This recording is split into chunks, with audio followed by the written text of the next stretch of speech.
તો સવાર થઈ ગયું અંધારામાં તે અને પછી તો આપણે સાવણો લઈ લીધો અને ક્રિસ વયો ગયો કોલેજ અને પાણી ગરમ મૂકીને ફટાફટ વાળી નાખ્યું વાળીને ત્યાં પાણી ગરમ થઈ ગયું નાહી ધોઈને થઈ ગયા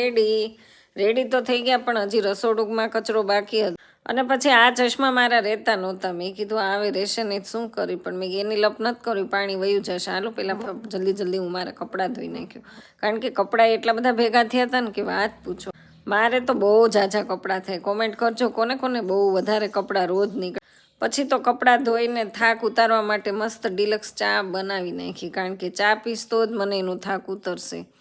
તો આવી જાઓ તમે બધા ચા પીવો અને પછી મેં ચા પીધી ને ચકલાને આપી દીધું પાણી કારણ કે એ તો ચા પીવે નહીં એટલે એના માટે પાણીના જો છબકડા છલકાવી દીધા પછી ભરવા પડે ને એક જગ્યાએ નહીં બે જગ્યાએ પછી અહીંયા થાળી મૂકું છું નાહવા માટે તો એ પણ છલકાવીને સ્વચ્છ ભરી દીધી અને પછી તો ઘઉં મારી રાહ જોતા હતા કારણ કે મારે છે ને ભાખરીનો લોટ ખલાસ થઈ ગયો હતો